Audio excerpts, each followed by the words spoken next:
Box to Box Media Network. Selamat datang di podcast pengembangan diri, eksklusif hanya di Spotify. Podcast ini akan bantu kamu untuk mengatasi kegalauan di usia muda, sukses di usia muda, dan yang pasti terus bertumbuh setiap harinya. Agar kamu tidak terlewat setiap episode barunya, jangan lupa untuk follow dan nyalakan loncengnya ya. Selamat mendengarkan. Hai, Cendres Bordes, dan pada podcast kali ini saya akan sharing tentang perlukah kita mengatur ekspektasi dalam hidup ini atau terhadap suatu hal gitu ya. Nah, tapi sebelum itu saya mau kasih tahu bahwa seminggu lagi ya, kalau ini publish di hari Minggu, di minggu depan kita akan ada webinar Destroy Your Mental Block, bagaimana menghancurkan mental block dalam diri kita sehingga kita bisa berjalan menuju tujuan kita dengan jauh lebih cepat. Ini akan dibawakan oleh saya, Andreas Bordes, dan sahabat saya, Daud Antonius. Pada hari Minggu nanti, kamu bisa join secara gratis webinarnya, namun slotnya terbatas. Silahkan klik link yang ada di deskripsi. Oke, mari kita bahas tentang kenapa mengatur ekspektasi itu sangat penting. Ya, jadi kebahagiaan kita, ya saya pernah baca bahwa kebahagiaan kita atau happiness itu rumusnya adalah ekspektasi kita dikurangi sama realita kita. Jadi kalau misalnya ekspektasi kita sesuai dengan realita, nah itu artinya kita happy gitu. Ya, jadi kalau misalnya ekspektasi sama dengan realita itu kita happy. Tapi kalau misalnya ternyata ekspektasi itu kurang dari realita, ya ternyata apa yang kita expect tidak sesuai dengan realita kita, itu kita akan jadi kecewa, ya. Karena saya pernah baca bahwa salah satu sumber kekecewaan itu adalah sebenarnya bukanlah dari luar diri kita, tetapi adalah dari ekspektasi kita gitu. Ada orang yang dapat uang misalnya 10.000 gitu, dia sudah happy. Tapi ada juga orang yang dapat 10.000 dia gak happy. Nah itu kan tergantung dari ekspektasinya. Kalau orang berekspektasi dia dapat 100.000 misalnya, terus dia dapat 10.000 ternyata ya gak happy. Tapi kalau dia misalnya malah justru gak berekspektasi apa-apa, terus dia dapat 10.000, ya akhirnya dia menjadi happy gitu. Jadi ekspektasi kebahagiaan kita itu tergantung dari bagaimana dinamika dari ekspektasi dan realita kita dalam kehidupan. Ya, mungkin kamu juga pernah ngerasain ketika kamu lagi main games gitu misalnya. Terus kamu berekspektasi tinggi, wah aku harus bisa menang nih. Misalnya kamu lagi main Football Manager, kayak saya dulu juga pernah main Football Manager. Sangat-sangat berekspektasi bahwa wah aku harus bisa juara nih. Gak cuma juara liga, tapi juara cupnya juga gitu kan. Kalau kamu ngerti bola atau ngikutin bola mungkin kamu paham gitu. Dan ternyata ada pemain yang cedera dan akhirnya gak bisa jadi juara. Nah itu pasti saya akan jadi kecewa karena hal tersebut gitu. Karena ekspektasinya kan juara gitu, tapi ternyata enggak. Atau misalnya lagi contoh misalnya ketika di suatu hubungan kamu dan pacar kamu gitu. Terus kamu berekspektasi bahwa dia akan mengucapkan good night duluan misalnya, atau bilang I love you gitu ke kamu. Tapi ternyata pada malam itu dia tidak mengatakan itu.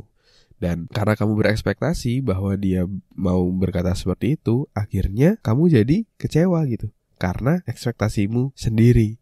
Nah maka dari itu, ekspektasi kita lah yang harus kita atur sehingga tidak membuat diri kita kecewa gitu. Ya. Lalu pertanyaan selanjutnya, apakah kita tidak boleh berekspektasi? Misalnya di karir, di apa, apakah kita tidak boleh berekspektasi terhadap sesuatu? Nah kalau dari saya pribadi, tentu saja boleh gitu. Namun dengan cara yang tepat. Buat saya, salah satu sumber kekecewaan bahwa kita tidak bisa memenuhi ekspektasi adalah perfeksionis. Ketika kita perfeksionis, itu kita mau bahwa semuanya sempurna. Dan seperti kita tahu bahwa sempurna itu sangat-sangat sulit gitu. Bahkan ada istilah gitu, di atas awan masih ada awan lagi. Jadi ketika kamu udah sampai suatu titik, pasti ada titik lain lagi yang lebih tinggi lagi. Jadi gak akan ada habisnya kalau kamu mengejar kesempurnaan. Nah, maka dari itu lebih baik ekspektasinya bukan menuju ke kesempurnaan, tetapi ke pertumbuhan.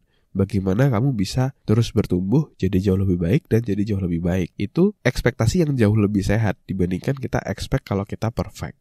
Ya. Misalnya contoh dalam podcast ini, Ketika saya ngembangin podcast ini, saya ekspektasinya ya simple. Saya mau bisa bikin podcast yang menginspirasi, yang pendengarnya terus bertumbuh. Saya happy ketika pendengar saya terus bertumbuh. Kayak dulu di awal-awal yang dengar puluhan orang, terus masuk ratusan orang. Wih, saya happy gitu, bertumbuh gitu. Terus beberapa waktu selanjutnya masuk ke ribuan orang. Nah, jadi fokus saya adalah bertumbuh. Dan itu jauh lebih sehat. Sampai akhirnya sekarang udah bisa ribuan orang gitu ya yang dengerin podcast ini dalam satu hari kayak gitu.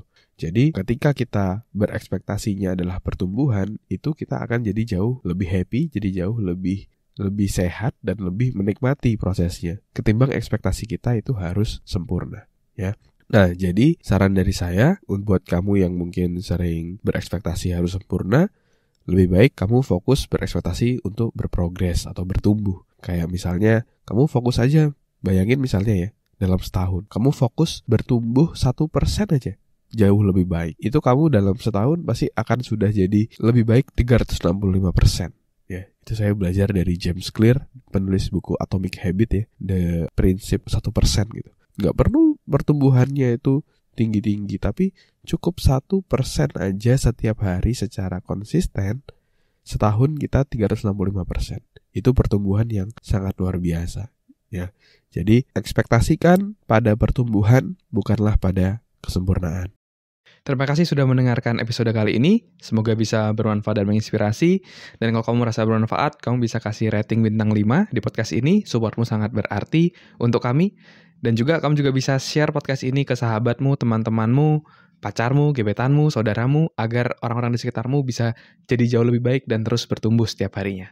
Dan kamu bisa juga share di Instagram, di Instastory, silakan mention @andreasbordes, nanti saya akan repost. Dan buat kamu yang mau belajar bikin podcast, kamu bisa bikin podcastmu sendiri di anchor.fm.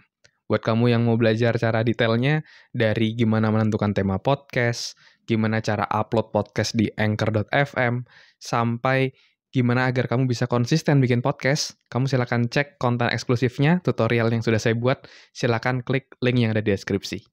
Terima kasih semuanya. Never stop learning, because life never stop teaching.